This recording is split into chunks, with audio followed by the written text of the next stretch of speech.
Growing Pains. Why the title Growing Pains? Growing Pains.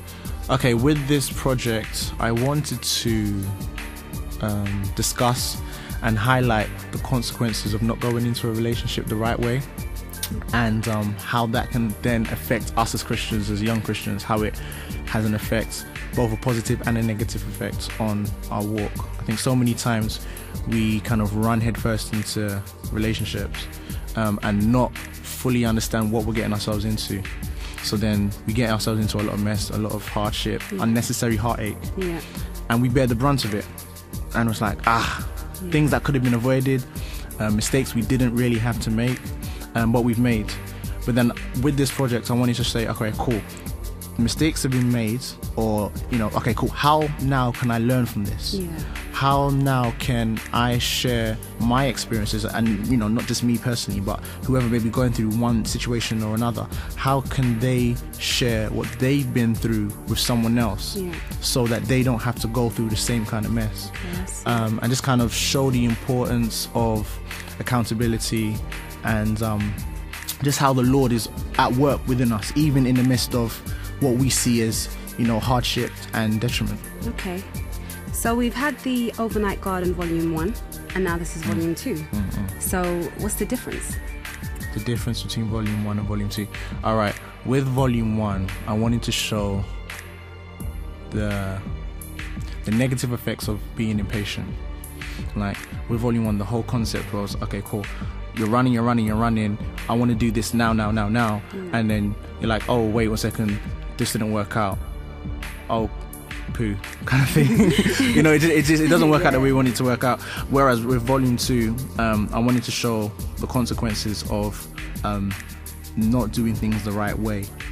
A lot of the time, especially when it comes to this issue of relationships, what we do is that we kind of do what we want to do, not taking it before the Lord and saying, okay, cool, God, is this what you want from me?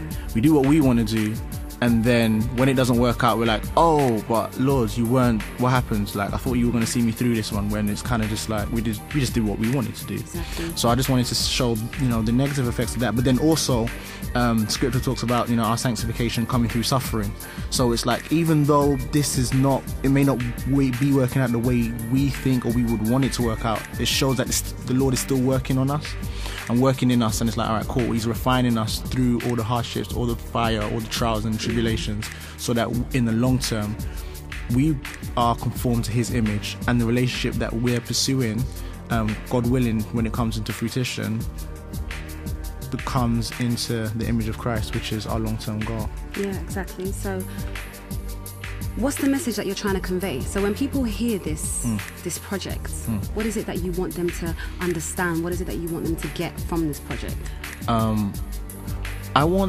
For me personally, the reason why I wrote this is because I wanted to be able to have a deeper understanding of trusting God completely, wholeheartedly, and truly understanding what it means to believe in a sovereign God. I think it's so nice and easy for us to kind of start screaming and shouting about the Lord when things are going well.